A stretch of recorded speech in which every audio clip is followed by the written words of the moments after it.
welcome to another episode of Words of Wisdom from the Wise. And today we're going to talk about the money. Okay, so let's just jump right in. Now, money is a defense. You understand? This is what we need in this day and time to sustain ourselves in this world right now. But that's not a problem. What the problem comes in when we feel like we need to do anything for it. Whether that's scheming, scamming, lying, cheating, stealing, being disloyal, all of those things. That's when the problem comes in. You understand? So let's dive into a couple scriptures and let's actually dive a little deeper to get an understanding of the money. So let's jump in. You guys know how I feel. Let the Most High be true and every man a liar. Let's jump in. Proverbs 13 and 11. Wealth gotten by vanity, dishonestly, shall be diminished, but he that gathereth by labor shall increase. Whoa, so let's just stop right there. Wealth gotten dishonestly will diminish. It will diminish. I'm telling you guys. And you can check it out, because a lot of the times people that have gotten wealthy in dishonest ways, they have to continuously be dishonest in one way, shape, form, or fashion to keep it up. You understand what I'm saying? But eventually it's going to all fade away. It is. But he that gathereth by labor shall increase. So if you're laboring, serving, because Christ said the greatest among you is the servants. So if you're serving, then you're going to increase. You're going to increase in your wealth. Trust me. Trust me. You will reap in due season if you don't give up. That's true. Hebrews 13 and 5. Let your conversation be without covetousness. Yes, let your conversations be without wanting what somebody else has. You understand? And it's not even like you want it because you want it or you want your own.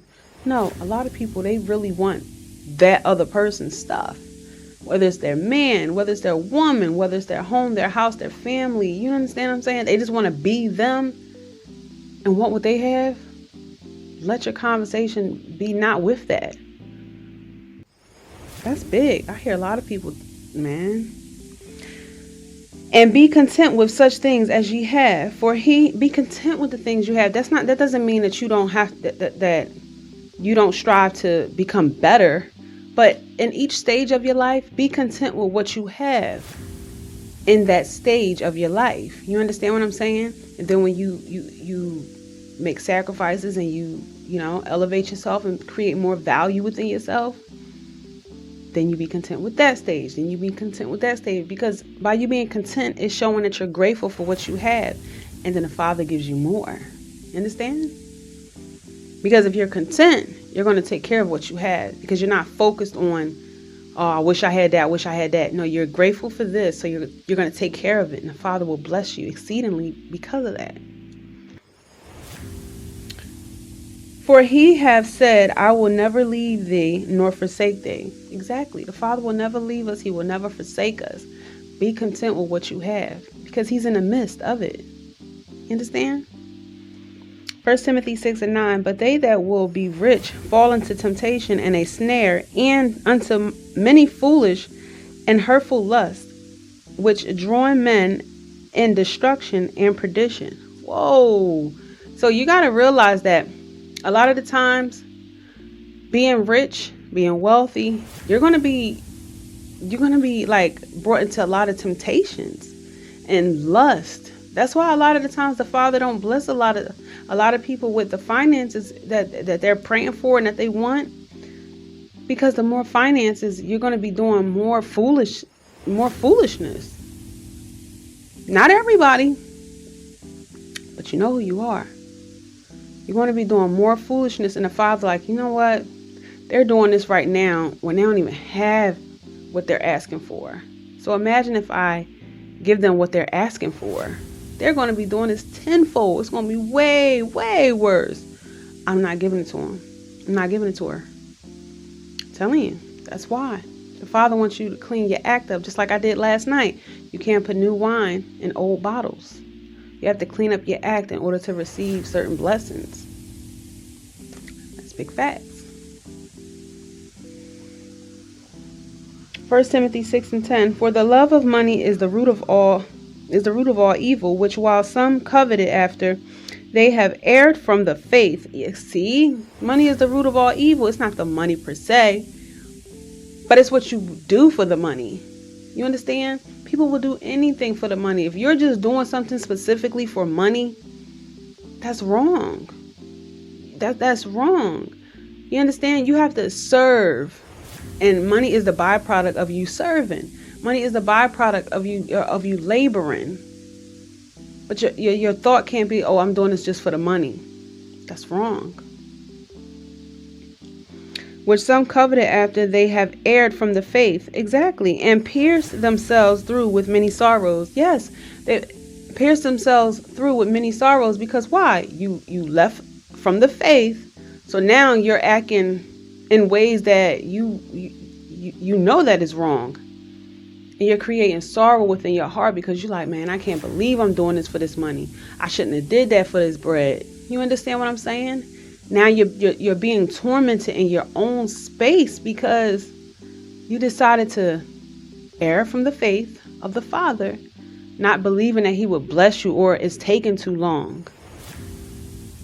But no, it's not taking too long. It's shaping you so that he's shaping you so that you can maintain the blessing that he wants to give you. That's all. But you err from the faith. Proverbs 10:22. The blessing of the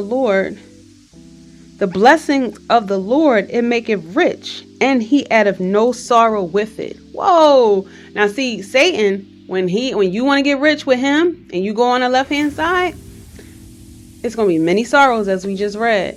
You're going to err from the faith, and you're going to build an increase in sorrow with getting money from him, with getting money with Satan. But the Father, his blessings make you rich, and it add no sorrow with it. It's peace. You know you got it justly. You know what I'm saying? You know you got it righteously. You know you labored and you served, and the Father is pleased with you, and you have it, and you don't have to feel bad. You can sleep at night. A lot of people that's rich and that got this money on the outside, yeah, it look like they living in this glitz and glam and all of this, but they need someone to save them from themselves because they're tormented. They fill themselves with sorrow for the money. That's the root of all evil. That's when it's evil.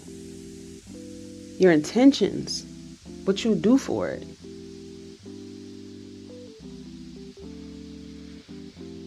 Proverbs 23:4. Labor not to be rich. Oh, labor not to be rich. I'm telling you, don't do it. If your whole main focus, I got to get this money. You know those people that be like, oh, I got to get the bag. I'm chasing the bag. I'm this and that. They always seem to still be, no matter how much they run for the bag, they always still seem to be 4 checks away from being evicted, impounded, or whatever the situation may be. It's because that's their goal, is to get rich. But you can't labor like that. You can't work just to get rich. You have to work to serve. You have to work to help people. You have to work so that you be an asset and be able to help others. You understand? You have to work for a bigger purpose than just you getting rich. It can't just be about you. You understand? Because us being here is not about us. That's selfish thinking.